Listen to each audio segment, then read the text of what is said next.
Hello. Doing a test stream of sorts here. Finally, Google, I guess, has verified my. They've verified my account. Happy Sunday, Michelle Brooks. Happy Sunday to you also. Anyway, I just wanted to say hi to everybody. We made this channel because just in case, I don't think I'm going to get in trouble at all, if any.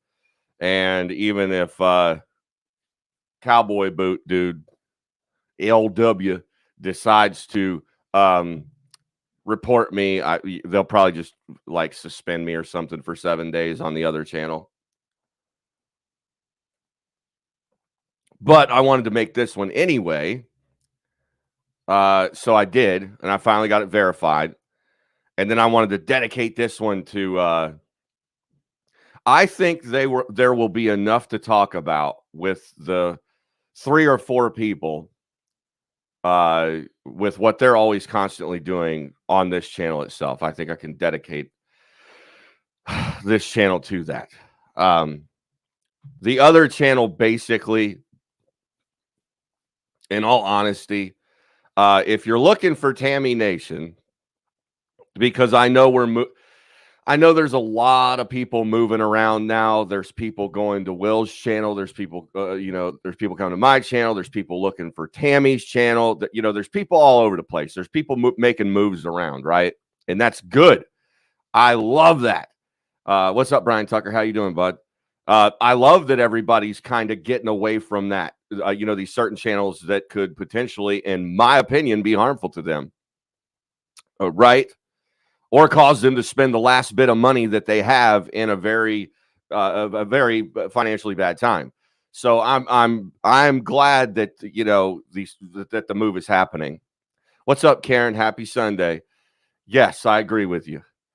So I made fucking what the hell was I saying? But anyway, I know I cuss a lot and I say things that are mean and boo hoo hoo hoo hoo. And I know that some people coming from the LW and the other channels that are coming to my channel would probably prefer Tammy Nation, rather than me. Nothing wrong with that. Fine. On the other channel, okay, I've posted in the community chat a direct link to Tammy Nation's channel. I know this is going to sound shitty as all get out when I say this, and I don't mean any offense by it. If you're coming to find Tammy on my channel and you have absolutely no desire to watch my show, I'm fine with that. That's why I use my channel to help Tammy out. She knows that. We're friends. We get along with, I'm trying to get the people trying to find her back to her. But please unsubscribe from my channel. I don't want, fucking 400 or 500 people subscribe to my channel just waiting to this and then stay there and never appear. Now, I ultimately can't control that. I understand this is YouTube, but I'm just asking you do me that favor. If you're going to Tammy's, fucking I 100% support you. I think you should. As a matter of fact, I know you should.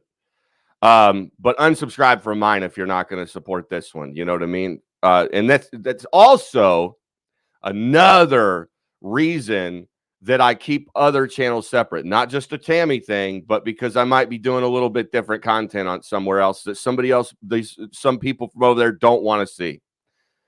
So what I can definitively say now is we've got 90-ish people that have already subscribed to this channel. That's small, but that's a lot of fucking people in a day, in 24 hours. So I appreciate that. And it also tells me we probably got some lurkers. That's fine. I ain't worried about that. But then we've got people that we got some people over here that legitimately just wanted to be here to interact with the channel, right? Cool. That's all I'm saying. I don't know, Brian Tucker. That's kind of like why I put it up here. I haven't been paying attention a lot. Like, I'm not going to be up here long today either. I'm going to be getting out there. Oh shit, we'll bring Tammy up on this one. Let me see. I'll send Tammy a link to this one because it is Sunday. We've already done the church thing here in our family. Let me go ahead and get this shot off to Tammy here. We'll bring Tammy up because here's the thing. A lot of people have been making comments, and I'll go ahead and let Tammy clear this up if there's anything. And I'll probably, not that I have anything to prove to anybody, but a lot of people have been making the comment over on my Uncle Tifa show channel, the original, the biggest one. Let Tammy talk. Let Tammy talk. Tammy talks all the time over there. We did a fucking 6-hour stream that, well, you can't see now, where Tammy talked probably half the fucking time. It's okay. Nobody's in a race to get more fucking talk time in on the shows. That's not how we gauge them. But this is what I'm talking about. I've only got 2 comments like that in the past week. One lady yesterday, an elderly lady, you can tell by the picture, her picture, and I'm sure she's a sweet lady, but she's taking offense to me talking on my own damn show. And so that's what I told her. You know, I didn't say, hey, fuck it. I didn't say anything mean. I was just like, if you don't like how I run my show, then unsubscribe from it. Find another show. Right? That's all I'm going to tell you. This is the Uncle Tifa show. The guy or the personality that is Uncle Tifa is going to talk probably more than everybody else. Whether you like it, whether my talking is useful is beside the point. But I told you guys roughly the plans for this one. Tammy knows what I'm doing, and that's why she'll get her computer fired up and come in here and tell you guys. Do you think she takes offense to me talking? I guarantee you she'll say, nope, I don't. She's already come out and said, yeah, Cam cusses a lot. He's rough around the edges, but she's already said, I support him, and we'll be working together in the future. So if you guys have been paying attention for any amount of time on the Uncle Tifa show, you would know Tammy's still the same, but I would guess maybe a couple of her outlooks on life since LW have changed. So you guys, I'm just saying, you might want to get on board with what's going on. You know, you might want to get on board with what's going on. Oh, sorry if you can hear me swallowing coffee, but I'm a coffee drinker. Is Jeff B going to apologize for lying about everything he ever said? Admit he's not a secret agent squirrel. You know, Michelle Brooks says, I was subbed to Tammy's channel, but I appreciate you as well. Well, I appreciate that. I know I'm a little different. I'm a little hoarse, a little rough around the edges. There's others worse than me. I'm worse than others, you know, but we're all trying to do a good thing here, in all honesty. As a matter of fact, I'll give you guys an update. Oh, but Brian, no, I don't know if we'll ever see that day, man. I don't know if we'll ever see the day that really any of them come out. And I'm going to go ahead and put this banner back up again because it is appropriate all over again. Ever since Travis passed out drunk on his last live stream, we've not heard of him either. Now, granted, it's only been like 30-something hours or 24 hours. We really didn't get any answers out of Travis, did we, Brian? I tried to get up there. We'll get into more of that when Tammy gets up here because I know Tammy got a kick out of it. I know Tammy got a kick out of it. But as far as Jeff B goes, no, I don't think we're going to see. You guys got to realize what all is being given up for these guys to come out and admit what they did was wrong or false or whatever. You know, it ruins the whole income thing. Now, they'll sit here and claim. They'll sit here and claim for days and days and days. They'll claim that I never made any money off of this. I never made any money off of appearing on any of these channels. That may be true, but the channels you appeared on did make money. Whether they chose to give you any, people were donating to whatever place you were at because of the intel you were giving that turned out to be utter bullshit. And I can only imagine how some of these people feel that do have the brains to put 2 and 2 together. Okay. And they're like, holy shit. Now this, I've donated, let's say, $200 to this channel or this channel over the course of the past 2 or 3 years. For what? I thought I was supporting a good cause, and now I find out that it's all a bunch of lies. There's a rude awakening, or what will there's a rude awakening happening. That's for sure. I'm sure we're pathetic. They wouldn't answer. And here's Tammy. Hey, Cam. How's it going? I just wanted you to clarify something real quick, because there's 2 people right now that are I think they're kind of insinuating how rude of me not to let Tammy talk. So I'll just let you take that where you want to take it. No. If I was the rude guy, why in the hell am I helping doing this? You know what I mean? No, that's not what it is. It's what it is number one. Okay, so I'm used to having my own show. Yeah, go ahead. I'm sorry. Yeah. No, I was going to say you are, and we're both talkers, and that's absolutely fine. And hey, Brian and everybody, good morning. Or is it afternoon? Yeah, it's afternoon. And that it's just a matter of getting used to each other, because we both have a lot to say. We're both very high energy people. We're both type A. We both have a lot of energy, and there's nothing rude about it. Cam and I get along very well. And, there's a little bit of a working together period and getting used to each other. It's that simple. And I think for us just doing dry runs like this, I had no idea Cam was on. I had no idea nothing was going on. I'm actually on my way to the gym. I've got to go to work in a little while, actually. I'm meeting somebody there to train them. But the point is, I saw Cam shared my link. Now, you guys, Cam didn't even tell me he was going to do that. He shared my YouTube link, and then I saw it and I'm like, oh my gosh. And I thought that was so sweet. So that's just how Cam rolls. Cam gets an idea. Cam goes with it. He doesn't ask me. I don't ask him. We just really respect each other's independence. We respect each other as just people. And Cam is rough around the edges, and but I'm a little more, let's say, pristine and not as wild. We have a generation gap here. I've said that before, but that doesn't mean I don't appreciate him. Huh? Refined. My dad used to call it refined. Like, you're more refined, you're more reserved. And all that stuff. Right. But the point is, I appreciate everything about Cam. Like I said, the things that he's been through that people don't know, just there's so many things about Cam. Everybody says I'm not a God-believing Christian. Oh, he all is. Coffee cups are, Bible scripture cups. Exactly. We live in a world where people assume. So I don't want to open the Bible on my channel. I don't, because I don't think we're in a time right now where we need to worry about that. And I've tried that.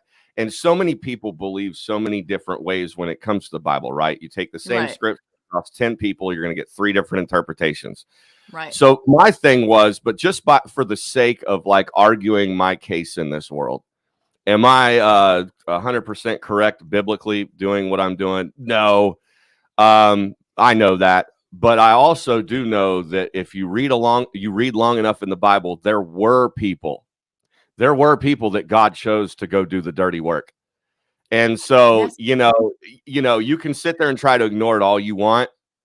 But if you don't think that there were people back in those times going from town to town calling out the corrupt kings, and if you think that didn't get ugly, the process of having to do that, and if you think that God didn't back those people doing that, you're probably dead wrong.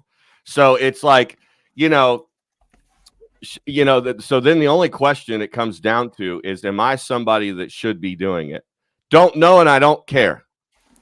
I'm going with it. And so, and that's just all there is to it.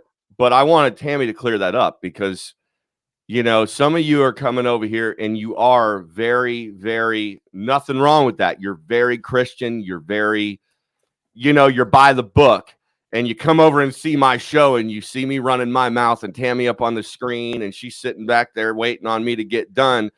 And you've probably only watched my show for 15 minutes.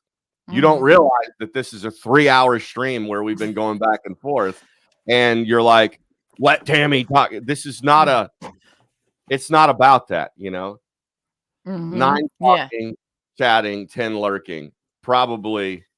They should just. Brian.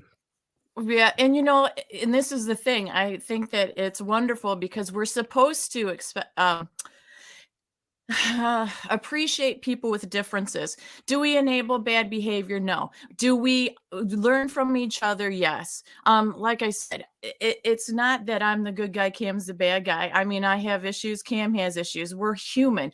But what we're trying to do is just show you that you can come together with all your differences and all your different past and still appreciate, love, and accept each other and find some sense of unity. Now, what I do on my show is on my show. Cam isn't going to say, don't do that, don't do that. Cam's got a few shows he's going to do, and Cam's going to do it his way. Does he have a little bit of curse words up there? Does he have like adult anatomy up there sometimes that surprises me? Yes, he does. But that's Cam. And that doesn't mean that he's a bad person. You know, everybody has to live their true self. If you live your true self without being too uppity or too crazy and cause chaos and find that happy medium, you can get along with people. You don't, you know, if you're too uppity and judgmental, that's not good. And if all you're doing is causing chaos and just trying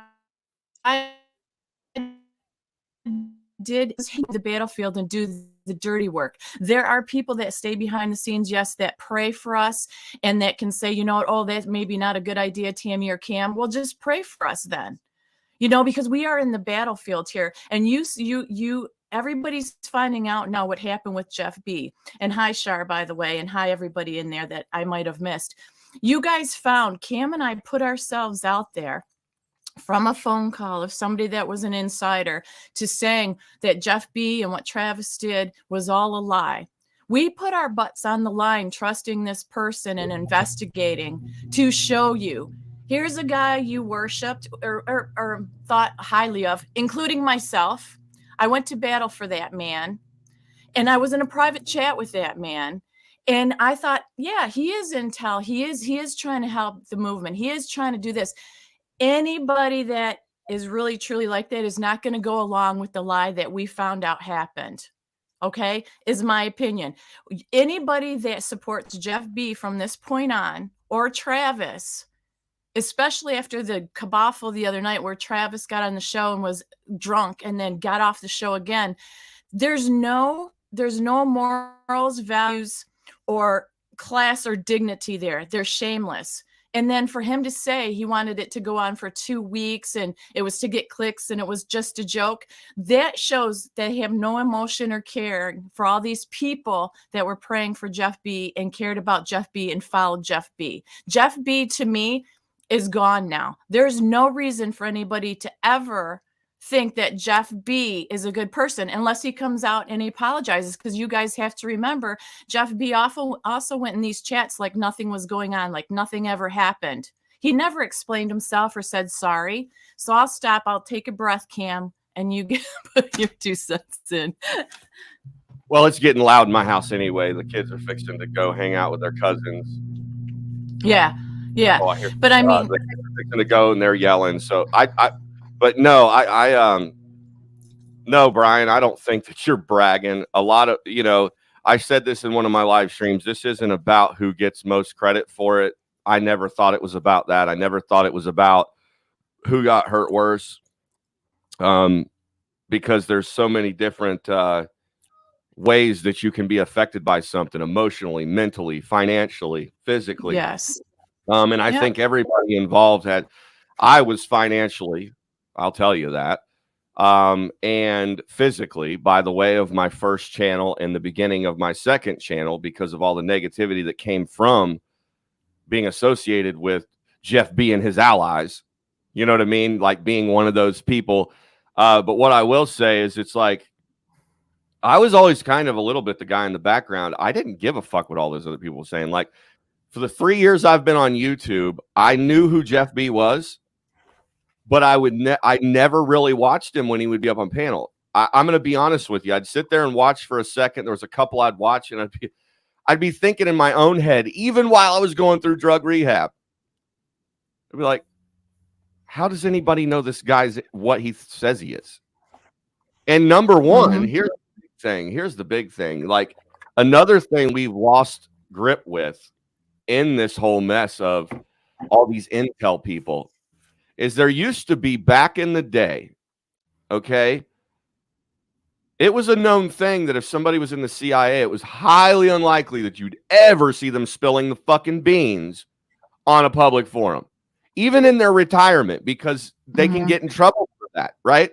I was just watching one again last night where a guy that worked for Lockheed Martin and Skunk Works, it's a brand new documentary that just came out about 7-8 days ago, and it's an old man that he helped develop the U-2 spy plane, the SR-71 Blackbird, and these people reached out to him, and he agreed to come on, but he said, I'm going to tell you right now, I'm not going to talk about things that are still classified.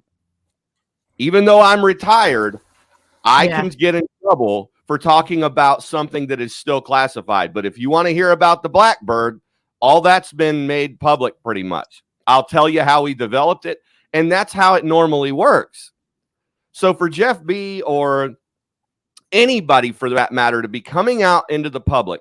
Now, I'm not saying there's not been people that come out and spilled the beans about the government, but they're probably going to get in trouble, or they're going to get publicly shamed or ostracized or whatever you want to call that from their communities that they had been in to the point they made that video.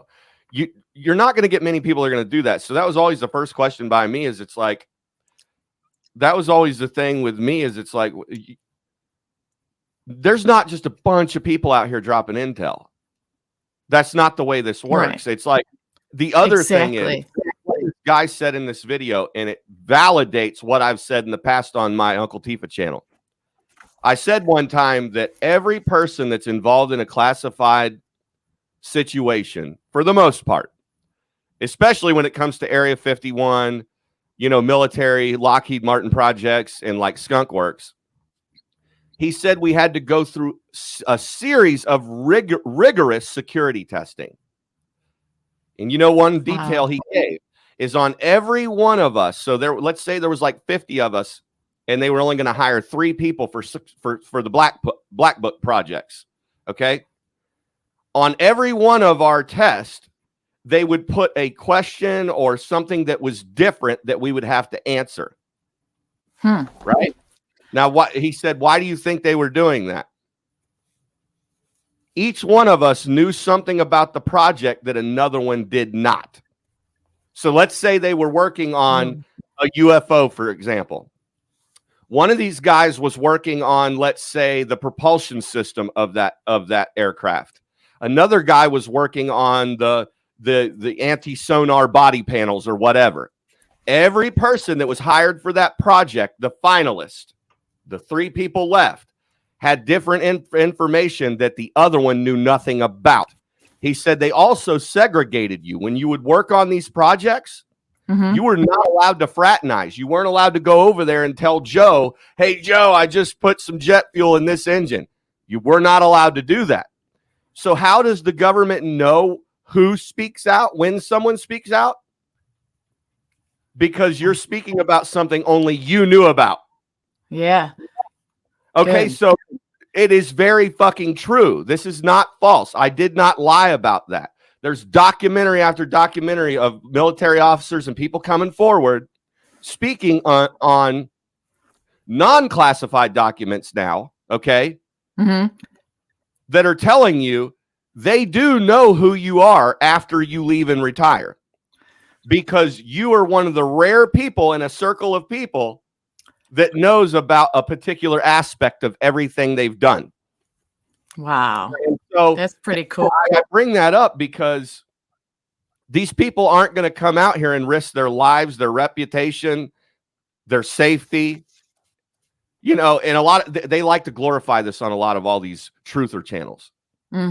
Oh, he could get killed for doing this. The likelihood of somebody coming and killing you for it, but the likelihood of somebody coming and putting you in federal prison is pretty strong. That's more. Yeah. Because you're violating security policies. You're letting information out that could get to enemies, right? Right. So that's all I'm going to say on that. And that's what I used to think when I would see Jeff B up there. I'm like, this guy's going to come out willing to talk. But most of us out here know that whatever he talks about, probably only he knows about it. They're going to find out it's him. They're going to know immediately. There's Jeff B. He's talking about Project so-and-so. Well, that's a good point. But, I'm going to, I have to admit, I fell for it too. I went for it, and I consider myself a pretty educated, smart person. But, I didn't know. So this is how people get away with things, is because people like me who don't know what you just stated or seen that or know that, you would think common sense would say that.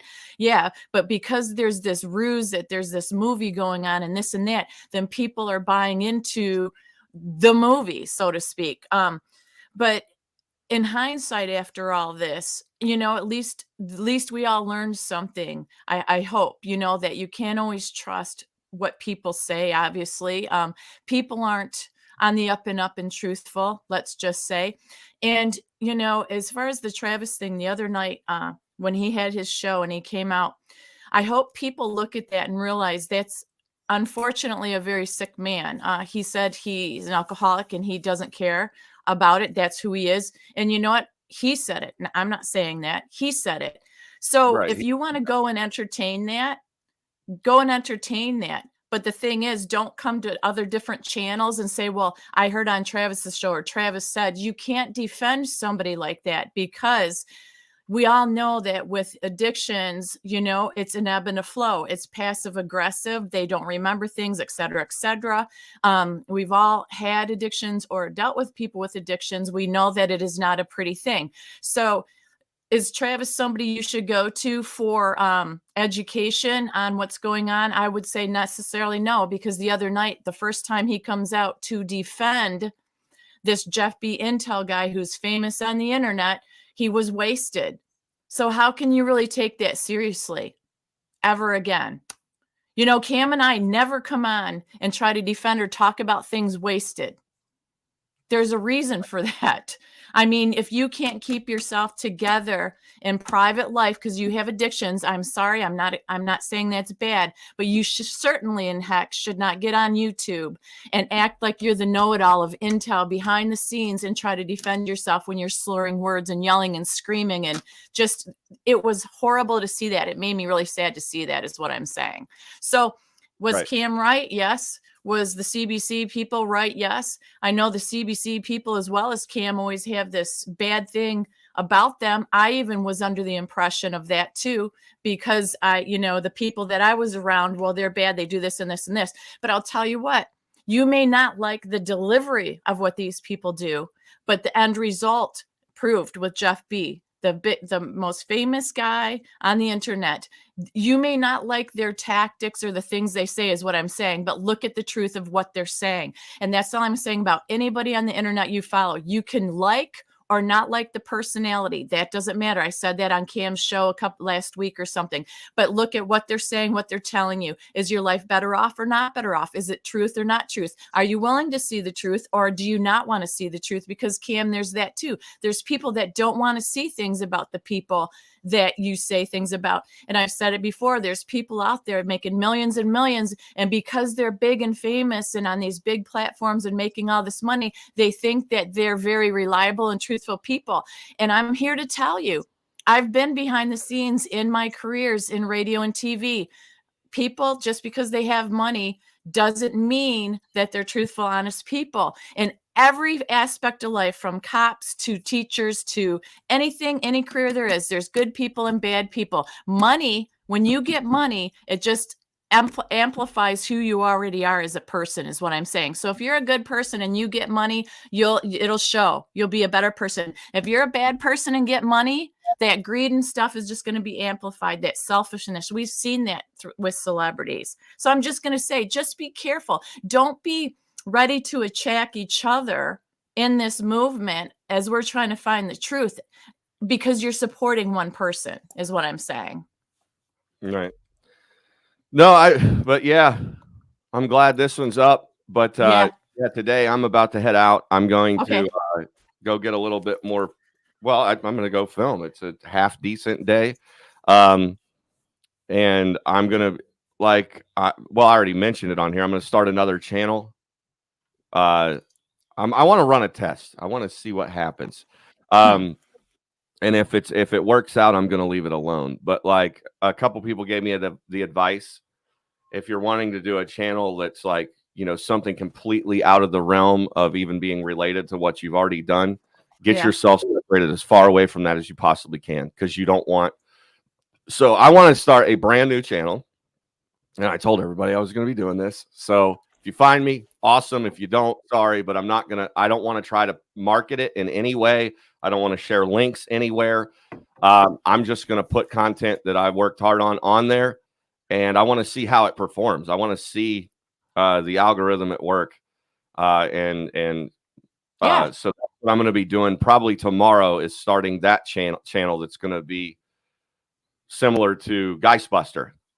And I want to put, shorts on there and things like that and try to grow it. But I want to do it 100% organically by myself. No influence from anything else or people that know me prior.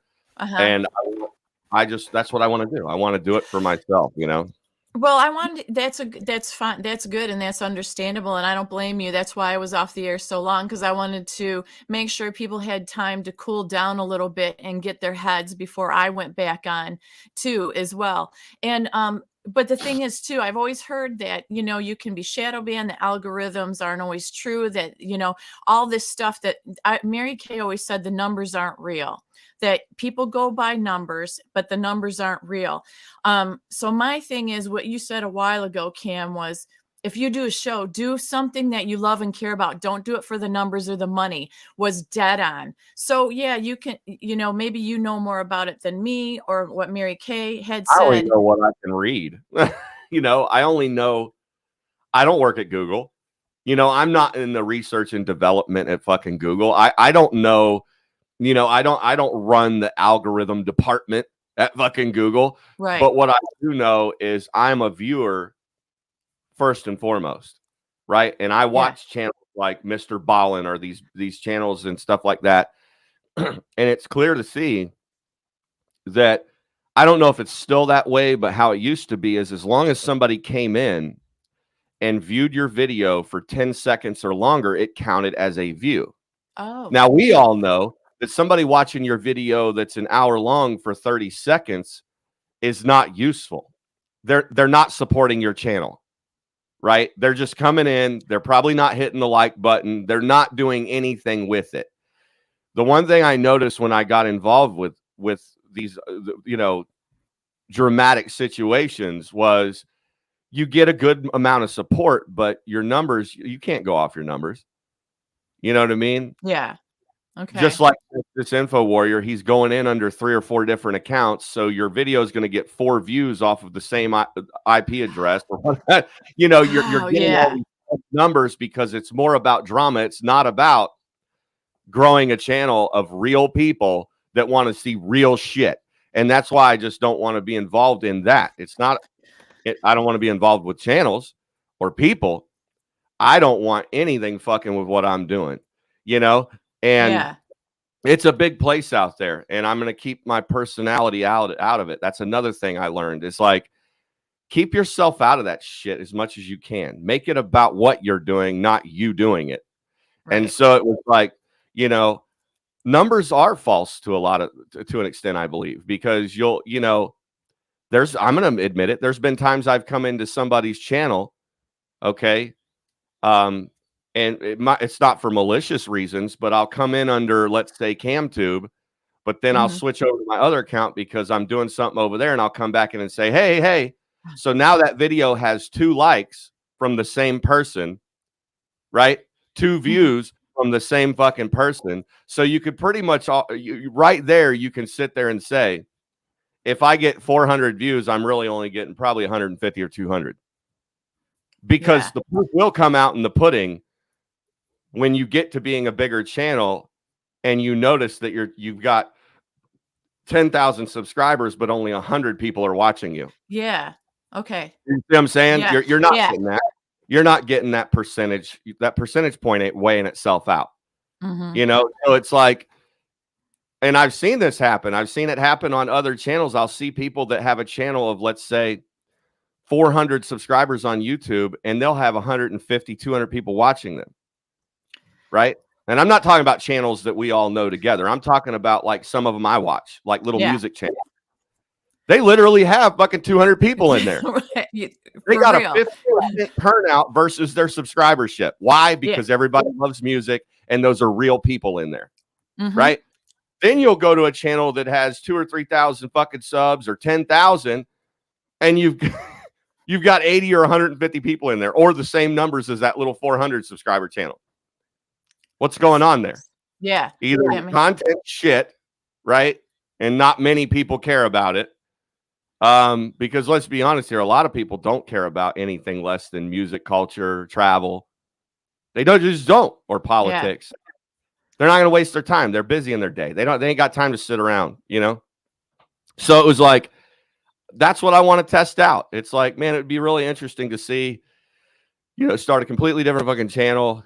I recorded a little music the other night. I didn't tell anybody I did. I'm getting prepared for this because I want to, you know, I continue to practice, you know, my editing and shit. I want to do my own music. I want to do my own, you know, my own filming, my own editing, my own voiceovers, all by myself. So, and I upload a video. Now I know what interaction I'm getting, you know? Yeah, that makes sense. That makes sense. You know, there's no question.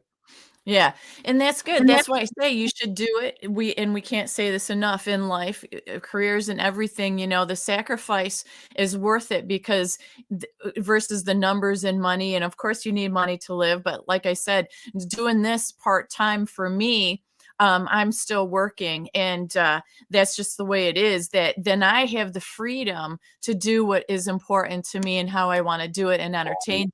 What? Watch this. Hold on. What? Somebody asked me a question in here, and I'll answer you in a second, Shar. Okay. Let me. I promise. Hold on, Tammy. Check this out. Somebody asked what I thought about the balloons or whatever in the chat. Oh, okay. Not, hi, Kimberly. I'm sidetracked because that's the other thing. I'm not. Okay, so let me do this. What was my channel? Oh, the. That's the thing. You have to write down your channels and your passwords if you have too many. Well, let me do that. Watch. I found this cool thing and I shared it in my community chat actually. Oh, here it is. Okay, so we're gonna go over to my community chat real quick. Check this out. I'll share it in just a second. Let me pull this up. Give me just a second. This is what I think, just so you guys know about all this bullshit. So what was the question in there? It was, what do you guys think about the balloons? Think about the balloons. Well, here, this is what I think about it. Okay. This is how I get up every morning and have a smile on my face and maintain my marriage as being a good one. Weather balloon, totally not for spying.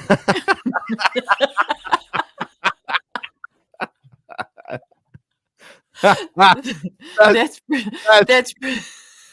what I think. That's really good there. Oh my gosh. It's a weather balloon. Oh my gosh. That's hilarious. Of course you would have something up and ready to go. You had it on your community channel, huh? I put it up a couple hours ago. Weather balloon. We eat a lot of Chinese, right? And my wife is always embarrassed everywhere we go because we can be in the middle of the Chinese restaurant and I'll be that. There was one day I literally did because I was goofing off about it just prior, and the lady comes up, she goes, and the lady comes up and we always get Sprite, and I was like, I'll take a Sprite. My wife looks up with like her eyes this big around. She's like, what the fuck are you doing? And I'm like, oh, my bad. my bad. I didn't mean to do that. Just a joke. Oh my God. That's what, you know, unfortunately, yet fortunately for the people that are married to us, because it's like the opposites attract, because my husband was a newsman his whole life. That's how he made his career in the military. He made documentaries. Then when he got out of that, he was a newsman on radio for until he retired. And it's so funny because he's so You conservative. were married to Walter Cronkite, weren't you? Almost, because he's a lot older than Oh. me. I'm telling you. So the thing is, but he's amazing because he's this cool, calm, collective guy. And I'm like, "Ah!" like Wango Tango all over. And he's done the same thing to me. He like looks at me like, what did you just say? What are you doing? And it seems like you and your wife are the same because you're obviously not the cool, calm, collective one that keeps your mouth shut. Well, see, my wife, she's like, she doesn't want no part of internet. You know My what I mean? husband either. Zero. Nope. Yeah, Zero. she got It's too like much going this. on for a while. She care less. Yeah. Like, that's one thing I've realized about these platforms too, is you could take somebody that's done nothing but try to just stay silent their whole life, go to work, Mhm. get on a platform like this one day. They're a good person. They'll get on a platform like this one day. They'll say a couple of opinions, and next thing you know, there's like 300 people that hate their fucking guts. Yeah. And Yep. sometimes it's just better to stay the hell out of there. When you're dealing with people, you're dealing with psycho. Yes. Because you're dealing with so many different fucking personalities. You know what I mean? The Yes. best, if you don't have a thick skin, don't do it, because Don't. I don't care how perfect you think you are or how right you are with everything you say and how you back it up with facts. There's always going to be somebody going against you. Does not matter whether you're left, you're right, you're Yep. going after Christian, bad people, not Christian, you're whether good people, Christian, Yeah. non-Christian. You're not going to your please looks, everybody. then your looks, if what you're saying and doing, if there's nothing to pick apart on that, they're going to pick apart your looks all the time. I mean, I was used to that. Yeah, or your private life. If Yep, you put any of that out there, Yep. it's going to turn into a fucking mess for you. Yeah. I mean, look at some of these bigger podcasters. Look at Tucker Carlson. They tried to throw that poor man under the bus. Mm-hmm. Of course, he's probably done bad shit in his life. Yes. You know what I mean? But it's like they're gonna. This is everybody. Yeah. Around the world, people are gonna try to find how to take you the fuck down or embarrass you, and I just don't care. Trigger you. Yeah, Like trigger you. Yeah, they want you to get off of it. They want to see the dark side of you so that everybody else sees it, and then that's the way this whole world works. And if you got to get to the point where you just don't care. Yes, you have. Yes. I made videos. What did I do on this channel back when it was first, or the shit show? I come out and told everybody. I said, yeah, I've been arrested. I sold cocaine. Yeah. I was in the Church of Scientology. What more do you want to know? You know what I mean? What more? Yeah. What more do you want to know? You know, it's all out there. Just ask me, I'll tell you. Have I ever shot fireworks into a highway system? Yep, told you. You know, Very irresponsible. You know, but that's what I'm saying. I don't care, because I realize that every fucking person out there, every person. well, like I said before, it's your past. It's not who you are now, and you're sharing your experiences and stuff, the good, the bad, the ugly. And you know, there's a saying in broadcasting, you're only as good as your last break anyways. You know what I mean? You can have 15 years of good broadcasting.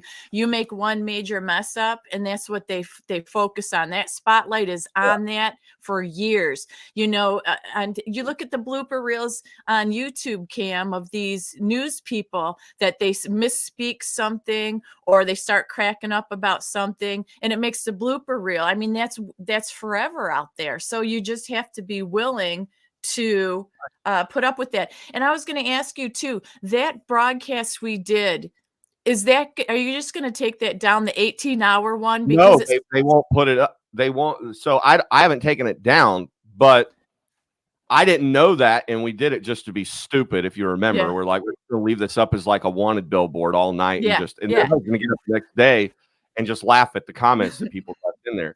Well, then Sage comes along and he goes, I think he said, hey, YouTube will cut you off at 12 hours.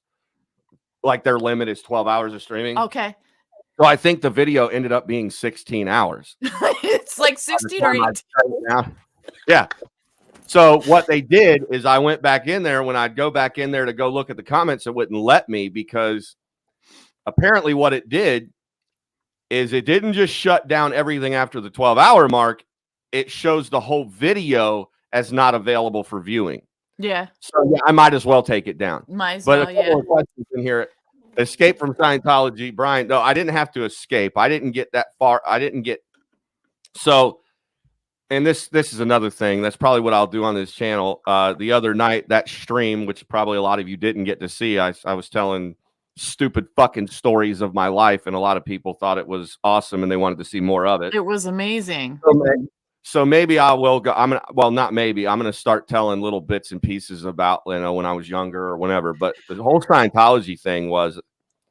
Here's the other unfortunate thing. I told that about half of that story on LW's channel. I don't know if it's still there. Whatever. I knew deep down that I should have done that shit on my own channel.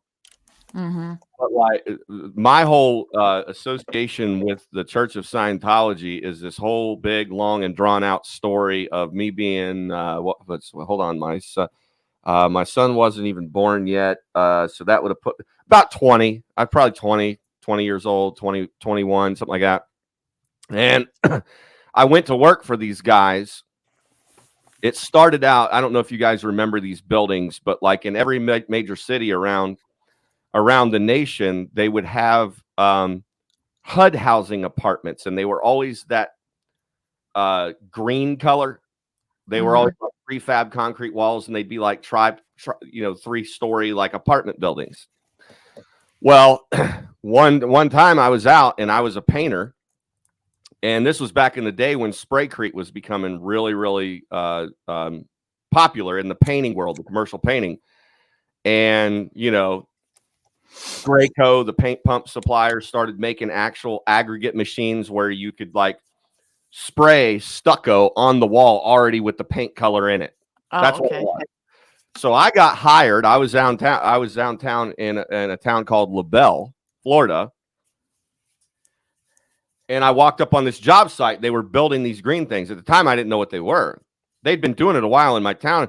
And I walked up and I was like, hey, I know how to do this stuff. We've been doing it for a few months. I got training on it and shit like that. I mean, this is at the time when it was first coming out.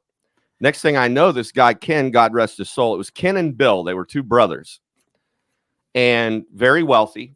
Obviously, they had the contract with the federal government to build HUD housing all the way from Jacksonville, Florida, to the fucking Florida Keys. They had money. They were rolling in it. And I walked up on the job and they hired me like on the spot. Little did I know that these two brothers, so Bill, the older brother, was in Vietnam. He was a Marine or an Army veteran. Ken was also in the Air Force. So both brothers were in the military. And they were both Scientologists, and they were both they had made it to the highest levels of Scientology that you possibly could. They were basically elders, all elders. Uh-huh. And little did I know, I was a hardworking kid back then. Within a week of me being on the job, they made me a foreman. And and being a 21-year-old kid at the time, I think I was 20. Yeah, that was a big thing, Yeah, it is a big deal. We got 40, 50 employees on the job. It's not like I was their boss, but I was the one that would say, this is what we're going to do today if Ken and Bill weren't there. And I just started working my ass off. That job started right there in my own town. And then they came up to me and they said, hey, Cam, would you mind traveling to work? And I said, oh, I'm young. I didn't have no kids at the time and shit, right? Yeah. And I was like, where do you need me to go? And they, well, we need you to go to Key Largo. We're breaking ground on a new project in Key Largo. We'll pay all your expenses and stuff. We'll give you per diem. And it's a nice place to be. And we're only going to work 8-hour days down there, no matter what. So you've got all the rest of the day. You can go do whatever you want. And who wouldn't take that? Jeez. Right. So we were actually staying at a Travelodge back in that time. I don't remember. It wasn't like the nicest hotel, but it wasn't bad at all. Mm-hmm. And it was across from this bar called Last Chance Saloon on the right-hand side of US 1. So I had a bar right across the street, but I wasn't old enough to buy liquor at that time. That's right, because I could not buy anything at that time. Uh-huh. And but anyway, the whole Scientology thing started coming in after I accepted doing that job. They really took a liking to me. And they seen a lot of, I guess at the time, potential in a young kid. They had this big company they were running. And how Scientology works is they usually won't give admiration or advancement opportunities to someone outside the fold, right? So Ken came up to me and Bill one day and they said, "Hey, we want to take you somewhere today after work." And I was like, "Okay, you know, I don't know. I mean, I'm paraphrasing. It's been years ago." And they were like, "What?" I probably asked like, "Hey, where are we going to go?" And they said, "We're going to go Coral Gables." Nice. Which Coral Gables is the wealthiest section of South Beach, Miami. There's a Ferrari dealership, a Bentley dealership, even the Denny's is like fucking chandeliers and beauty, right? Wow. So I was like, okay, cool.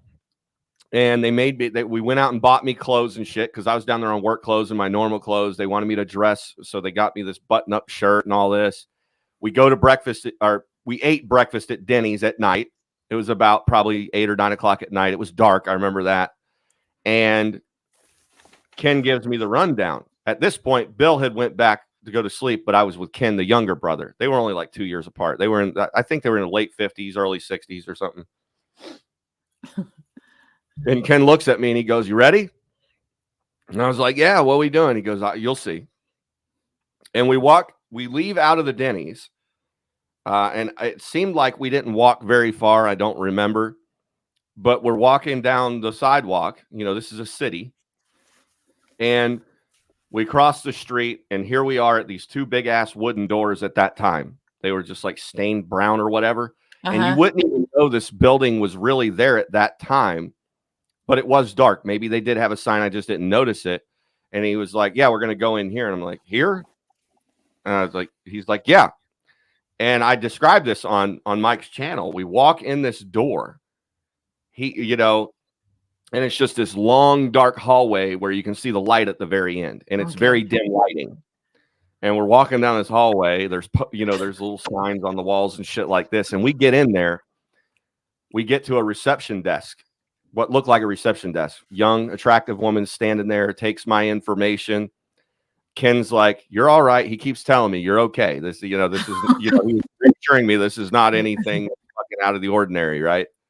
And next thing I know, I'm getting introduced by Ken to one of the biggest fucking people basically at that time in Scientology, like that you could meet. And I don't remember what he was called, but you know, they all have like names and shit, but he was also an elder. And that's where it went. I got in at that time. I've already explained that. If the video's still out there, I will again if anybody gives a shit to know. But you basically give all your basic information.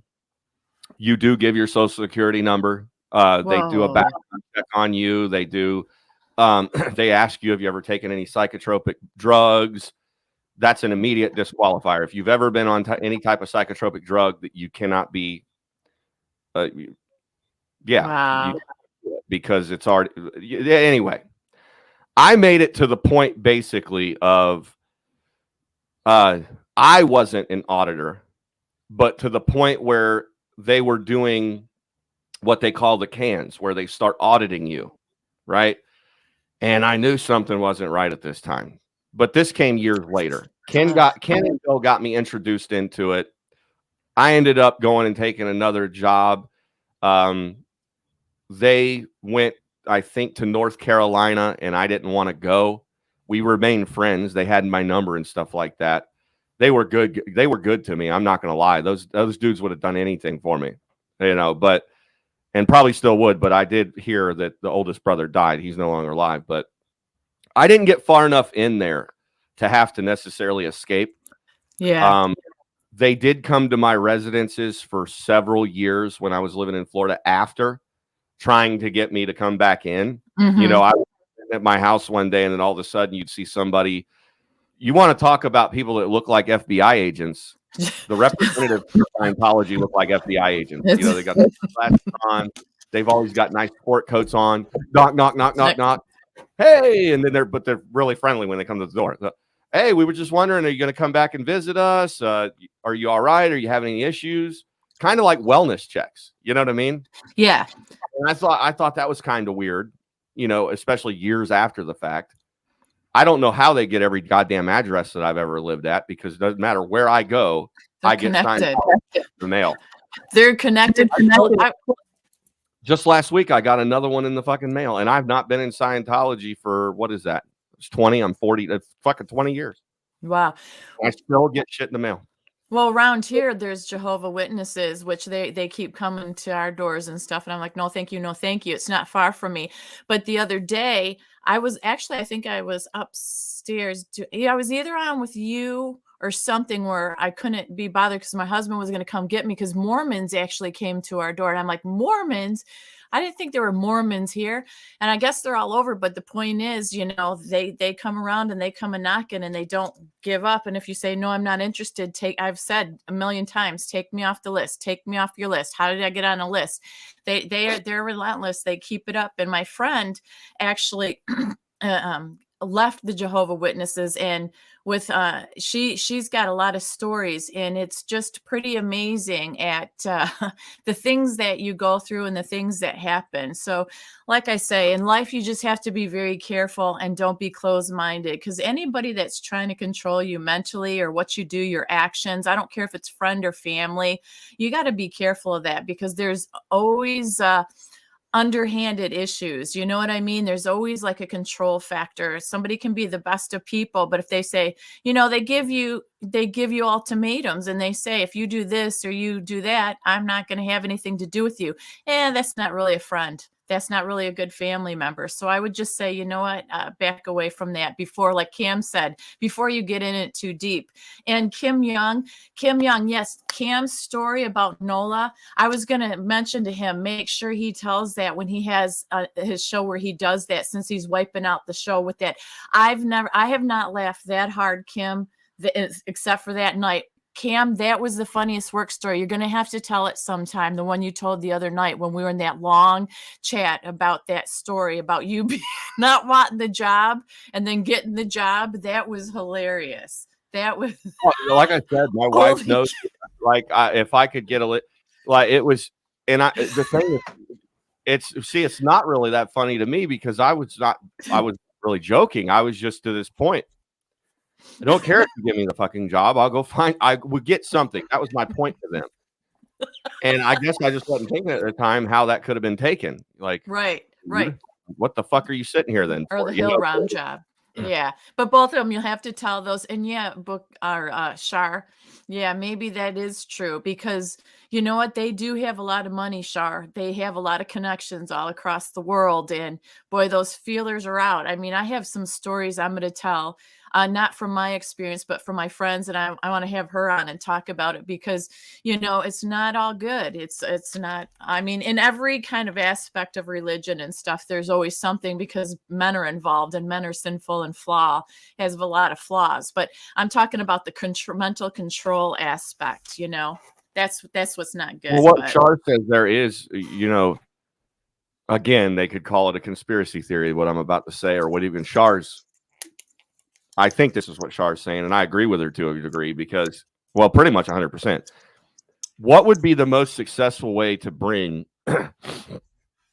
So, like, it doesn't matter if you're the Christian church, it doesn't matter if you're LDS, if you're Scientology, whatever it may be. What do you think the most effective way? Now, we know they have power. A lot of people have this knowledge, but at this point, I shared a video of Ralphie May, the big fat comedian. He's like my favorite comedian. It's still on my channel. You can go hear Ralphie May say it for himself. How he started out in comedy in LA. You have to go through the Church of Scientology. If you don't have these people backing you, your chances for success are like, why? Because go look it up. The Church in Scientology under another corporation is like 40% owner of MGM Grand. Right? That's some bank right there. Hollywood production, right? That's huge, right?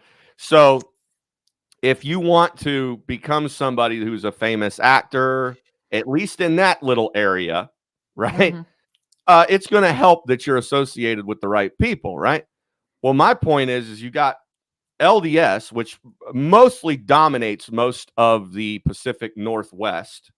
You know, you got Idaho, Utah, is Montana, Colorado, Montana. Like, you know, there's like a map of the Mormons, and I want to clear this up. Mormon is no different than LDS. They're the same fucking thing. I think maybe, branch-offs. you know, Yeah. the reading thing that I do. Now Washington, I don't know if there's many out there, but I know, like, anyway, it's not straight Pacific Northwest. It's more like right this sliver that would be the not so West Pacific Northwest. Like, but they've got it all up there, right? Well, what would be the most effective way to bring in recruits?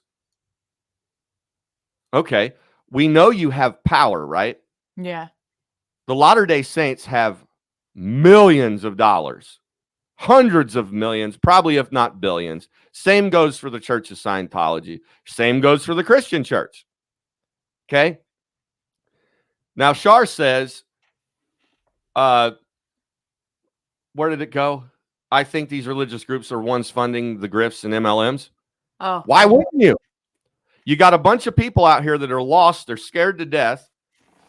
You go out there with your millions and billions of dollars and you get podcasters, news anchors, all these people to start going, I just know they're Chinese balloons. They're trying to spy on us. And then you put a little subtle hint in there of your religious denomination or whatever you want to call it. Next thing you know, you got 10,000 people the next day that are coming up to the Church of Latter-day Saints. true. I never thought of it that way. How to make the best of a bad situation.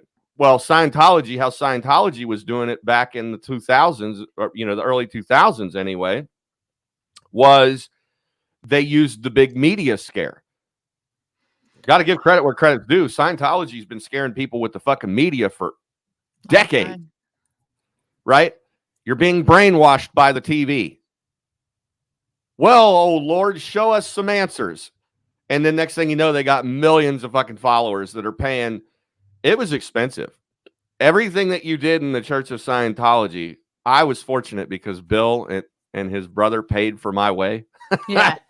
Like, I remember one time they laid down like $3,500 for me to do a purification rundown. And I was floored. I'm like, Jesus God. And basically what the purification rundown is, you take all these vitamins and supplements and you run on a treadmill and you do it for like however long it takes, basically. But generally it was like a 2-week long thing where you'd go in there like an hour or two every day and you'd run on this treadmill and you'd sweat it out. You'd drink water and take all these supplements to get yourself pure, detoxify, Wow. right? Wow. So your brain function was as high as it possibly could be. But anyway, it's like most people had to pay for that shit, like out of their own pocket, you know. Crazy. That's a lot of money. Holy cow. Well, the NAR people, that's where a lot of these prophets, there's some people that I watch that are, they say that, you know, it's doctrine matters and they're pastors and all this stuff. But what they're saying is this NAR, this new apostolic reformation, is what they're ushering in, which is making way for the Antichrist type thing. So this gets deep. I'll just be brief about it.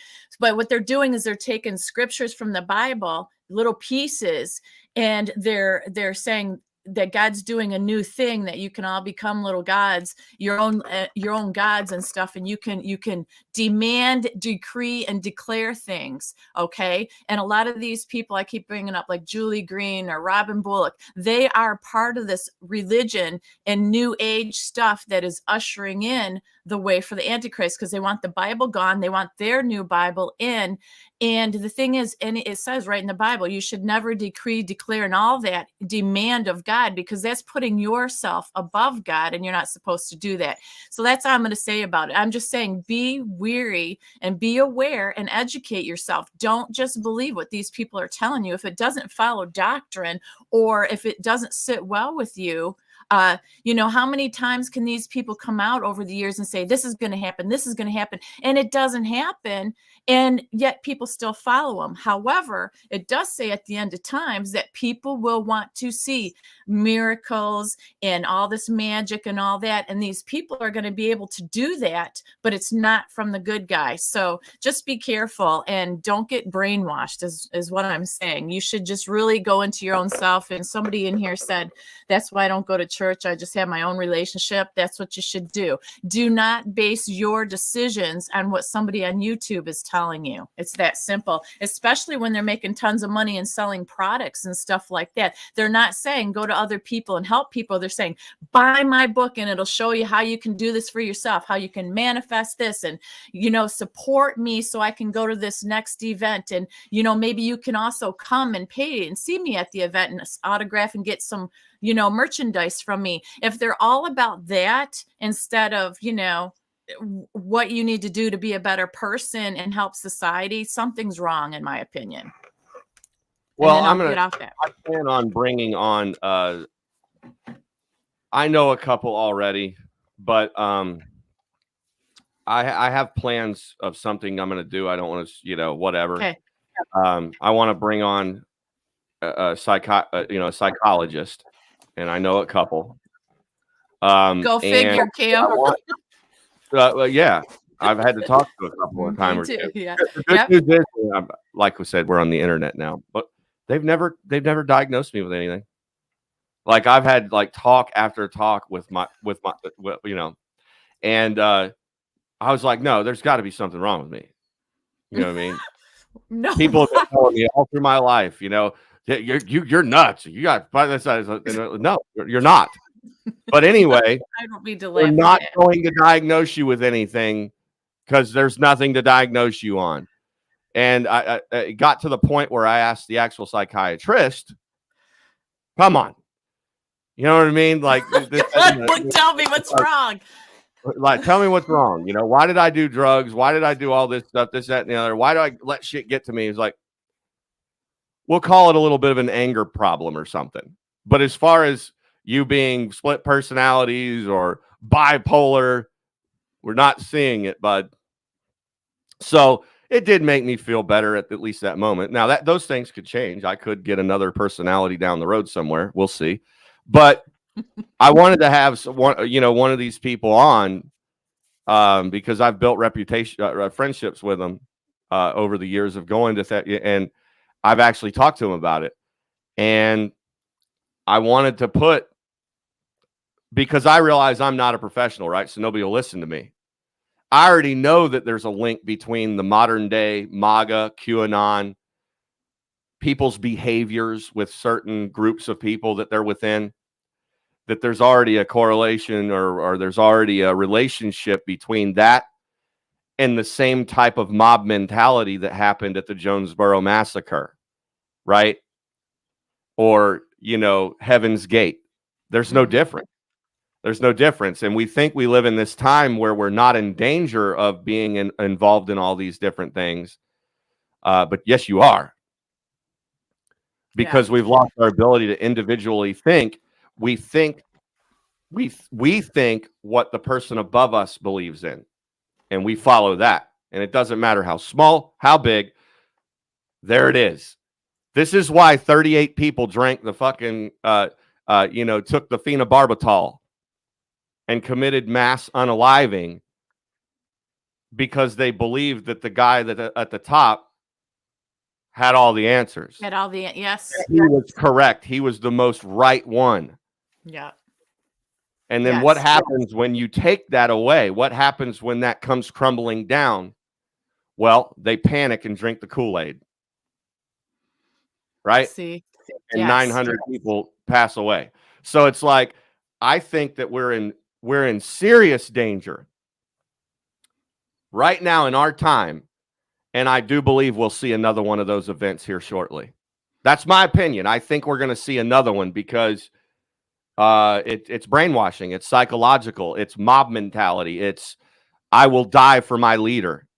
I will support this person so fucking faithfully, no matter what. and it's dangerous. It's And dangerous. they lose themselves. They lose themselves. And Kim's got a good point in here, and I can relate to this. She says that what bothers her the most is that people, herself included, wanted to believe in something, blindly followed and believed. People can feel abused after waking up from that.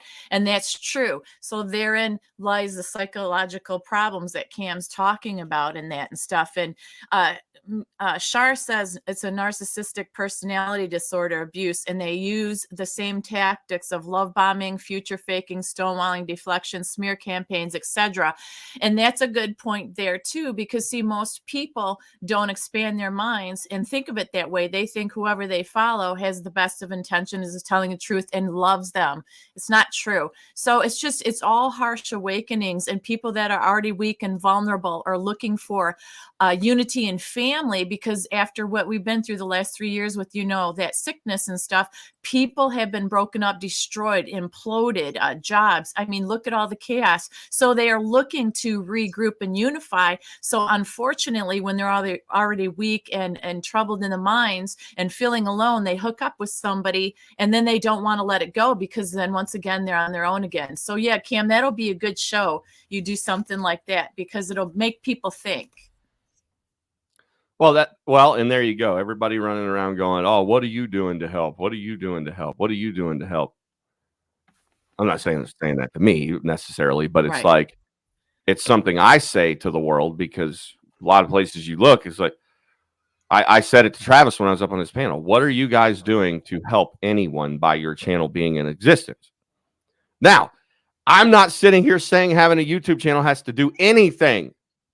But when you started on the premise that you're the voice of reason, Mhm. or the voice of truth, you might want to stick to that. Now, but I think that coming out and having some of our professional people speak on these issues, using examples of what went wrong in the past when shit like this happened versus what could very well happen now, it might be just what's needed to wake people up. Yes. Now, does this mean that I'm sitting there trying to break down people that follow Donald Trump? No.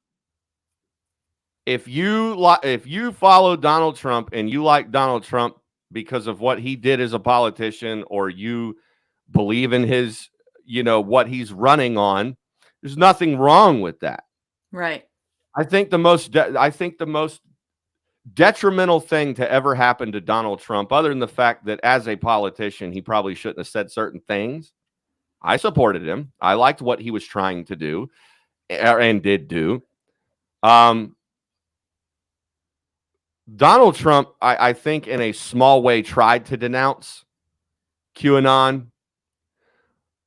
But what he doesn't realize, which I do now, right now, I can show you proof of it right here in this live stream. But I want to go do my day. But what I'm here to say is, it's like MAGA, okay, Make America Great Again motto, the slogan and the people behind it, got slowly intertwined into QAnon, the Christian church. Right. And I say Christian church as a broad for Catholics, whatever denomination you are, Christian church, Jesus believers, God believers. Like Shar said, they started using that as a mortar, so to speak, to hold the bricks together. The worst thing that happened to Trump, in my opinion, was his failure to denounce that. And I understand why he didn't. It was a majority of his following. If he would have come out and said, hey, whoa, MAGA's not about QAnon conspiracy theories. MAGA's not about religion. Okay? Make America Great Again was about anyone. Didn't matter if you were Muslim, Indian, as long as you were an American and you wanted America to stay America. That's what MAGA was supposed to be about, not conspiracy theories, right, religion. And no, hold on. That's what happened. And Donald Trump never come out and said. Now he's kind of denounced QAnon, okay, but it was like it ruined him because he knew that if he would come out publicly and say, "I'm not following any of this," millions of people overnight would have turned on him. That'd have been it. We've already seen people turn on him that aren't even part of that fucking crowd. So it was like, that's what I believe really happened. Is it was, and I think when this all comes to a final crashing halt, and this does hit home for me, I've got family members that have family members that are so entrenched in QAnon. Yeah. They're so entrenched in this shit to this day. Today, they're probably posting on the forum, and they're scared to all get out, and they're flipped out. They're trying to convert family members. You got Alice in Wonderland and the White Rabbit and all this bullshit. These people literally believe, okay? I'm going to use somebody as an example. And you know what? A lot of you guys won't agree with me. I think that Texas Info Warrior got exactly what he deserved for coming out against people that were just trying to tell him the truth. Calling us F words, making racial slurs and being bigoted. But at the same time, because I am a human being, oh God, Cam, when I seen him tearing up, yeah, I noticed it right away. Go look at the comments. Yes. I was the first one that goes, oh my, we're going to cry now. And as I'm sitting there watching this man on this live stream, I felt bad for the individual in a way. Yeah. Like mentally, right? Spiritually and mentally, because I'm like, this is a grown man breaking down on camera, crying. Yeah. Begging for answers from people that he's been following. What's going on? This guy cannot even figure out what's going on a YouTube channel. Do you think he has a firm grasp on what's going along in the world? And so it was like, I did feel bad for him because this is the people I'm talking about. This is the people I'm talking about. This is what's going to happen to the whole lot of them. Yeah. They're going to be they're going to be depressed. They're going to be crying. Mm-hmm. He's sitting there telling us on the live stream that China's going to take us all over and they're going to be, slitting our you-know-whats. He's screaming this at us. Yeah, when they come over here and they're slitting your necks and they're doing this and they're doing that, then you guys are going to be wanting the help from people like me and this and that and this. Whoa. Yeah. And I'm here thinking to myself, just because I don't believe what you believe does not mean that I won't stand up to defend my home, my county, my town. If you think that where I live, these people wouldn't do what it took to keep freedom intact here, you're dead wrong. But it's like these people are falling off of. My point behind this is what happened in the Jonesboro massacre. I don't need to go into the history of it. You can go watch it. They lost hope in their movement because they felt they had been infiltrated.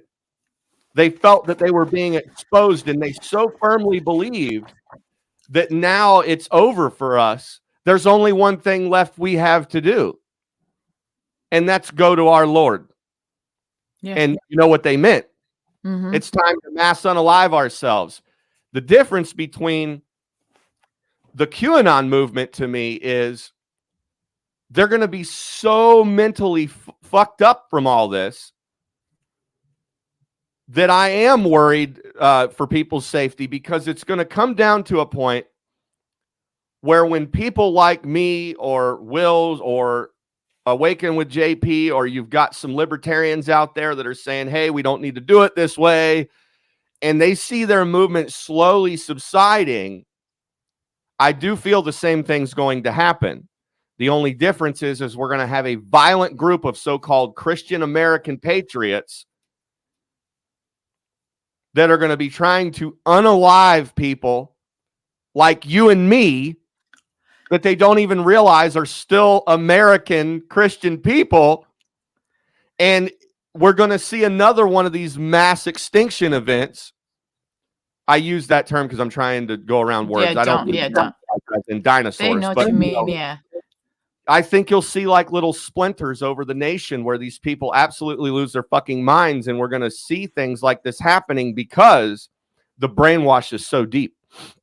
Yeah, they don't think there's any way out of this other than violence or unaliving. That's it. That's the only options.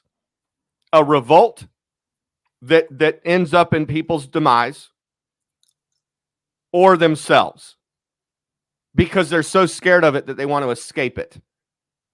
You know, so it's like I think there's a lot of shit to be questioned here, you know?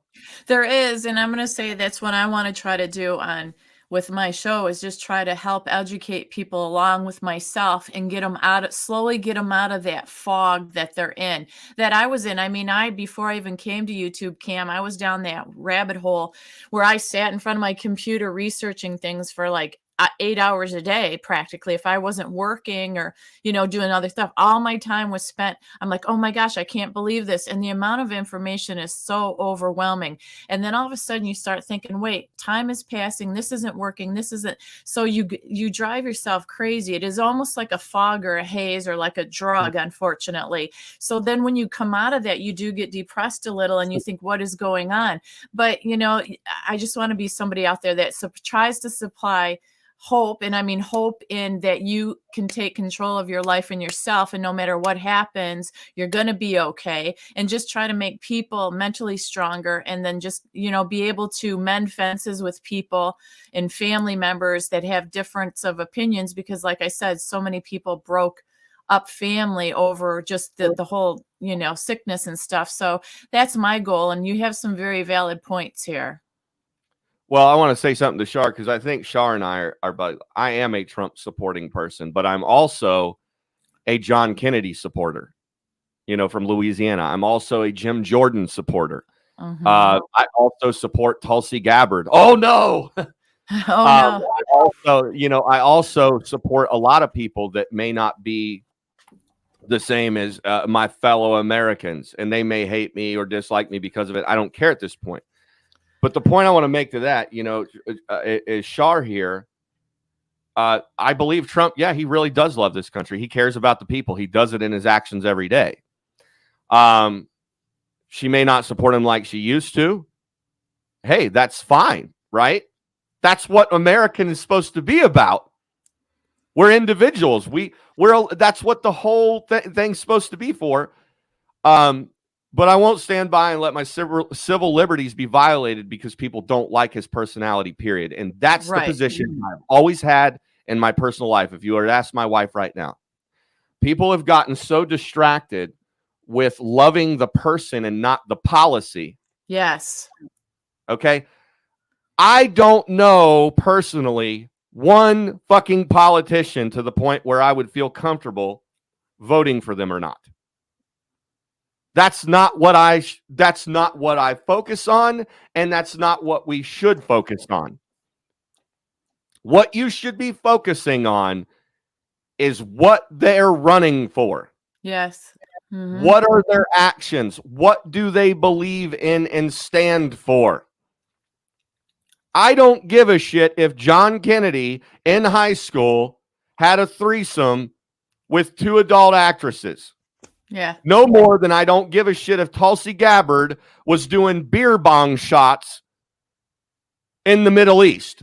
Yeah. Until she passed out naked, and there's photos all over the place. We have all fucked up. Yep. We've all done stupid things. And by the way, those are just examples. They probably didn't do that. But what my point is, right.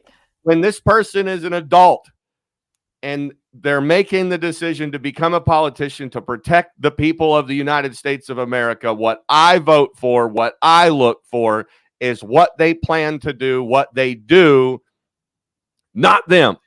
Right. Now, is there a little bit of a moral thing that you would like your politicians to have? Yeah, but how can you be 100% sure that is really them? You don't know them. Right. You have to have trust and faith that they're going to do what they're going to say they're going to do. And The all too actions. many times, yeah, all too After many you, times in the past, yes. all too After many you times vote in the for past, them. you've seen them say they're going to do something, then they don't. Right. Well, now we know we don't vote for them again. Exactly. Yes. That's how you get to know your politicians, damn it. Not, well, I didn't like what Trump said on the media the other day. So, You don't have my support anymore. Right. Exactly. Did what he say change the fact that he was, fighting for your Second Amendment rights or whatever it may have been at the time? Right. Probably not. Probably fucking not. But people get so emotionally charged. Again, cult mentality. Whatever the neighbor says, hey, you know what? You're right, Bob. I'm with you, bud. Whatever their favorite YouTuber says, that's what it is. We're on board with you. Fuck them. Yeah, it's like, no, you're an individual. Yeah. Is that offensive to you or not? Is that a reason for you not to vote for that person or not? And if the only reason you're voting for somebody or not voting for somebody is because of your fucking bias, we're probably in a much worse state than we should be. Yeah, that's not intelligent voting at all. And the thing is, also remember, we always say people are not products of their past. It was good what you said. Everybody's messed up. We all have a past. As long as they aren't acting like that in the present and the future, you don't need to drag that past up, because I'll tell you what, people, what about the second chances and forgiving people and people growing and people learning? We all keep evolving. Well, most of us do anyhow. But I mean, you could, that whole stuff is just distraction and to throw each other on the bus. Like I said, with debates, sometimes when you watch them, it's just so stupid, bringing up this and that and this and that. It's dumb, and it's a waste of time. Policy is exactly right. That's what you should pay attention to, and what their current involvement in those policies are and the actions that they're taking, plain and simple. And sometimes, Cam, it's not like you've got that Senator Kennedy, who cracks me up because his words just crack me up. The older guy from, was it Carolinas, one of the Carolinas, Senator Kennedy, he cracks me up with the words that he uses. But then you've got, the aggressive ones like Matt Gaetz, or, you've got all these different personalities. Well, all these different personalities are necessary because they attract the different personalities that are out in the world. If you have everybody that is always just cool, calm, and collective and say, come here and vote for me because of this, nobody's going to buy it. Or if you have all aggressive people, nobody's going to buy it. It takes all different personalities to reach all different personalities. We're not robots. So, that's a very good point. The personalities can rub you the wrong way, but look at what they're actually saying and doing. I think another issue was like Book Girl. Book Girl's a level-headed person, in my opinion. I don't know. I don't know what her religious voting tendency or whatever. And again, I'm to the point as in my life where I don't look at people as that. But I know one of the big issues, a couple of the big issues were, again, going back to the religion thing. I think that the Trump party, let's just call it that for a lack of a better way to explain it, was really backed up by Christianity, right? Like God believed. And I think constitutionally, like gay marriage doesn't bother me. I grew up in Florida. People it's been known for what, decades, that Key West is like the gay man's paradise. And they never did anything bad to us. If we didn't want to go to the fantasy festival, we didn't have to. Nobody was forcing you, right? But what I'm getting at is a lot of people that got behind Trump when it came to issues of gay marriage, or it came to issues of abortion, things like this. We seem to forget, if I support that and I'm against it, but then somebody else is for it or supports it, that now you've got to be enemies. You got to be enemies. Even though literally every other damn political thing you're on board together with, right? You believe in your rights to protect yourself. You believe in all these other lists of go on and go on and going on. And, I'll come out right now and say, me personally, am I a God believer? Yeah. But at no point in time should I use the Bible as a representative for the people of America to rule something out. Because that's not the Constitution. That isn't the Constitution. Our forefathers did not write it in there that you're not allowed to marry your best friend. It's not in there, right? It's pursuit of happiness, right? You know, so I think that's where we went wrong, right? Like, and a lot of people that would have otherwise been for Donald Trump now aren't, right? Because of policies or whatever. The people that he was trying to push it down the road for. I think that there's going to be issues out there in our society that we're never going to meet common ground. So leave them there. Give people the choice of free will on it. Yes, free will. Let the states decide what they're going to do in their jurisdictions. Mm-hmm. Right now, everybody's flipped out that you can't get an emergency operation when you're pregnant in Indiana. Yeah, you can. Like today, I can go up in Brookville, Indiana, and there's a Planned Parenthood location right there. It's not illegal. It's not illegal. There's not illegal about it. So it was like people just get too charged thinking that it's like, oh God, they took back Roe v. Wade. Now they're telling us what we can do with our bodies. No, they're telling you that it should have never been a constitutional. It should have never in the first place. It should have always been just like this. If a woman around here has an issue, she can go right there and get whatever she needs done. And it's not illegal. Nobody's going to judge her. Nothing's going to happen. As far as gay marriage, I believe let them get married. Who cares? Like, why are we worried about issues that really aren't affecting us? I'm worried about.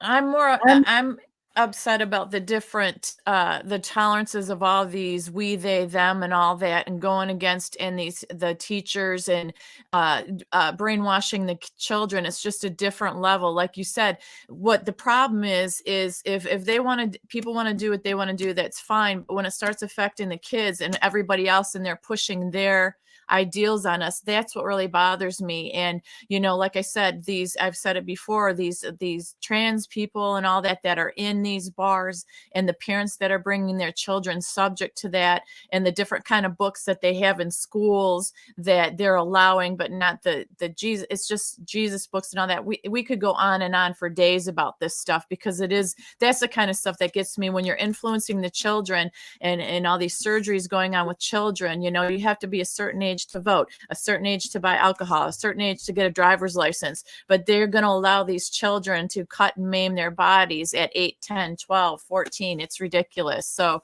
that's where I have my issues at. I'm not pro-choice. I am choose life. But the reason I think we all are pushed either one or the other direction is because there is no middle ground. And there should be. I don't even know how to explain it, because I don't think there's anybody talking about it like this. But I think that there should be limitations, like Char's saying. And I'll give an example. And I'm not going to give names, obviously, but I know somebody that I grew up with in high school, and and after whatever, and very promiscuous behavior. She would go out to parties, had a different boyfriend every damn couple of weeks.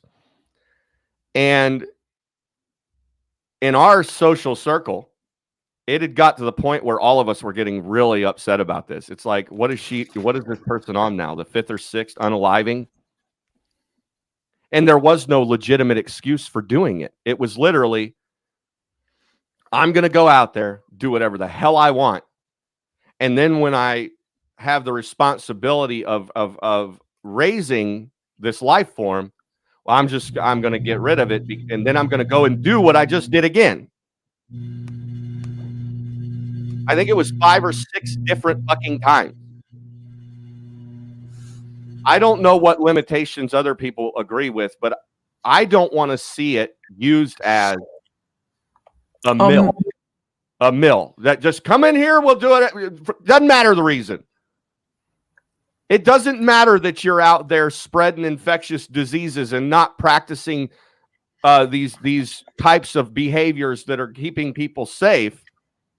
Nope. Do whatever the hell you want to do. No, I think the education. Now, the part that but I'm kind of in the middle on it. And trust me, it's not a popular opinion with a lot of my friends and family that are very, choose life, right? Very anti-pro-choice. And I'll say it right now. I say, no, I don't think that it should never be to the point where it is outlawed or banned or whatever they call it. But it should be up to that jurisdiction, that family, that person to determine what needs to be done. Now, if the doctors start seeing that there's a pattern and, hey, we're on our 12th unaliving, maybe there's something we need to do here. Yeah. This is ridiculous, and it's like, no, I don't support that. I do, however, support the young girl that's in school. It's her first time. She fucked up. You know what I mean? And it's like, I'm scared to death. I do believe that, a lot of people argue the adoption thing. They're like, well, not everybody can adopt a day. Look, the foster homes are backed up as it is. Look at the inhumane treatment in the foster homes. Mm-hmm. I get it, but I think there should be attempts made with the family or something. You know what I mean? Kind of explore avenues first. If it's absolutely a goddamn, if it's after that and you have no other choice, then I think it's your choice. But I don't want to see it turn into the local ASPCA puppy mill because we're all making immature, irresponsible decisions. And that goes for me. I mean, me and my wife have this conversation. We've had it. She has friends that are pro-choice. We have friends that are choose life. We've all had this conversation.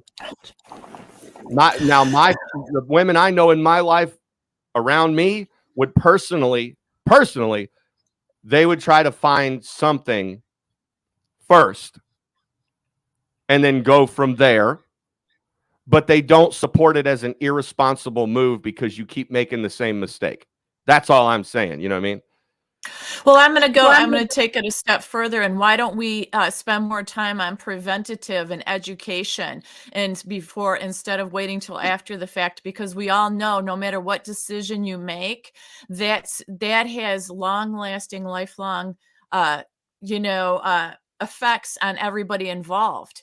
So, there's sad stories that go along with that. So I'm just saying, start in the schools, and instead of talking about all this different stuff that they're doing now with these kids, with the indoctrination of the pronouns and, do I want to be considered a boy even though I'm a girl? Instead of doing all that, why don't we focus on the sex education in this country? Start at a young age, have conversations and stuff, because a lot of us grew up and the parents never really talked about it much. School didn't talk about it much. You had a little class or two, but just do the preventative, spend some time, money, and effort on that. Show, have educational programs on it, because that's going to help people a lot. If these people think it's okay to bring some of these kids the places they do, why don't they think it's okay to educate them on it first? These kids go to these different things that you see on Twitter and stuff, and these videos and I've seen videos about these people that the doctors are actually posting post-op pictures of, cutting off breasts and things like that. And, I don't think that they're making it up. I can't see a doctor putting their reputation on the line as this is a false thing just to get attention. So what I'm saying is, before it gets to all this, why isn't there education programs put in place for people to make sure they know what they're doing before they do it? Kids, especially. Kids don't all grow up at the same rate, especially men. Men are 3 years behind women. And the thing is, when you're 8, 10, 10, 12, 14. I don't even feel like I had it halfway together till I was like 30 years old. So why are you making life-changing decisions on your sex or who you are when you're 8, 10, 12 years old? I mean, it makes Well, I no think that's sense to something me. a lot of people can get on board with. Like there's even doctors coming out saying that, but this could go on for hours. I got to get I going. know, and I so do too. I'm looking at the time. I got to get but to I work. do like these conversations. This Me is too. how I think that it'll be made. I know that Book Girl probably disagrees with me on some things. I know that Shar probably disagrees with me on some things, or I disagree with him, but I don't care. That's okay. It's a Because conversation. what I can see in the chat is generally we all are heading in the same direction of freedom, Mhm. America. We need to solve these issues. We need to come together as people. Like, how do we deal with it? Not being clear cut on one end or the other. We need to start voting on people not because of their personalities, but their damn policies. Yeah. We need to keep our own personal bias out of it. I truly believe that. That's not what they're for. They're representatives for the people. You know what I mean? Now, is there a certain level of, they're out there horning around? Like, anyway, like I said, this could go on forever. We'll continue it on. I know. We could. You and I could just have a talk marathon and only take potty breaks every now and again. Yeah. Right. But yeah, there's well, so girl, many. you're more than welcome anytime over here. You know that. And I think that after all this stupid, dramatic bullshit goes away with, all these other smaller channels doing, saying stupid crap to people, I think that it is a good time to open up the floor and people. I want to hear different perspectives. Yeah. I want to have a liberal up on my panel and have a respectful conversation. I mean, people are already doing it. I want to have the libertarian up here. My brother-in-law is libertarian. He is politically pro-choice. As an individual, choose life. You see what I'm saying? That's where he Yes. draws the line. At the moment I get involved in politics, it's no longer about my personal religion, right? My religion is not part of my politics. Now, a lot of people want to say it should be because the Constitution was written from Scripture. They were using it as a guide. If people don't get that at this point, I don't know what to tell you. Also, rewind time. 2,000 years ago, the only law of the land was religion. 250, 300 years ago, religion was a basis to write law. And now in the modern day, most people agree that religion should not be a part of law.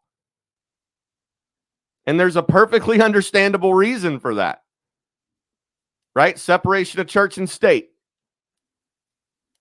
We need to do what's right for the people, right? We need to make sure that everybody out there is living their best life free and safe and accepted, right? That's what we need to do. My personal opinion in my everyday life, okay, I'm still going to continue to vote for the people I vote for and the things that I believe. But if me voting for someone violates someone else's right that's in the Constitution, I am wrong. Mm-hmm. Right? We should all use that for the basis. And it's like, so I think people need to come up and start talking. You want to talk about real unification? Well, that's how you're going to do it. Like Timcast IRL is doing. He's bringing people on that disagree with him. He's explaining his side. They're explaining their side. Sometimes it gets a little heated. That's to be expected, but it stays respectful for the most of the time. And we need to bring people together because the only way we're going to solve these issues in our society is by both sides or all the multiple sides coming together and reaching a compromise that's still in line with the Constitution, right? We don't forget that. And it's still in line with good morals and good values. And then we move forward. Right now, we're all just segregated. Yeah. Oh, yeah. A time where we've been more segregated than any other racist time in history. Here we are. My own white people are racist against me. You see it on the media. Why?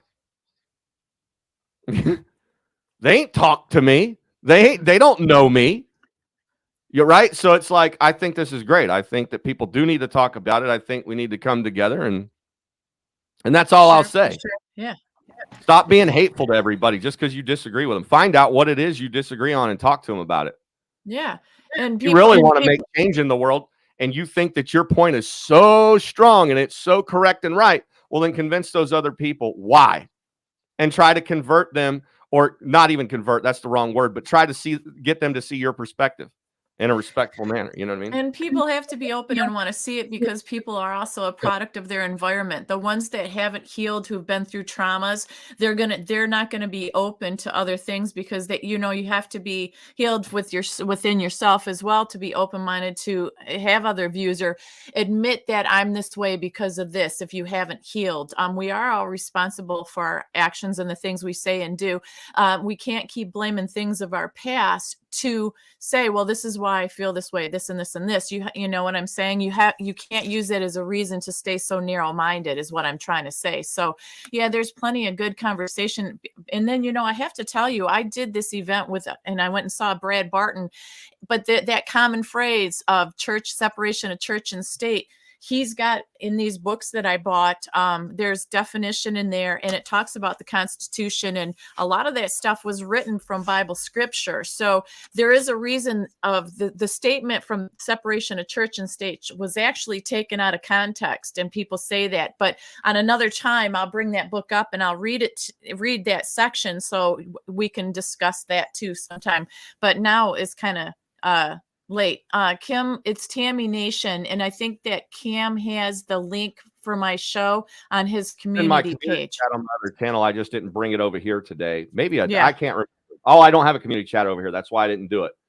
And I don't have the link on my desktop. So if somebody else finds Tammy Nation's channel, you can drop it in the link. Yeah, it's just Tammy Nation.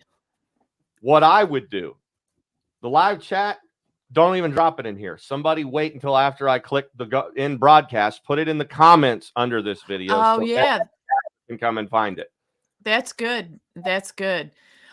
Sage says, I'm here. I can. I gotta go. I gotta get my butt to work by 2:30, so I gotta be out of here. But I think it was a good conversation. It went all over the place, but it was good. This is the stuff that makes it good. I love hearing other people's perspectives and opinions. I don't claim to know it all. I don't claim that the few people that I watch or that I research online know it all. That's what America's about. All of us talking and being able to have a conversation, not saying, well, Cam, you think that way, so you're a dumb, A word. It's that serves no purpose. Calling people names, I've always said that should end in elementary school. Us having conversations like this and sharing examples is dead on, and I love it. It's great. It's good, Cam. Yeah. All right. Well, that's all I want to get out. It's a decent day, and yes. I didn't even expect to be up here today, but I wanted to test the channel because it said it was verified or something. You get an email, so we're gonna be over here for a few days. I'll be over on the other Uncle Tifa too. I was suspecting that I'd probably get reported and get in trouble. A lot of people had a lot of fucking momentum over there. So if it did, I wanted to have a place for at least that 7 days. And I've got another idea for this one over here. I wanted to dedicate it to a slightly different content, but pretty much the same. So anyway, everybody have a good one. Have a good Sunday out there. Whether you're Christian, whether you're not, whether you're atheist, Wiccan, I don't give a shit. You're all good people. You're all my fellow Americans. I generally do love other people. I don't care what your background is. I don't give a shit. I care about what you're doing today.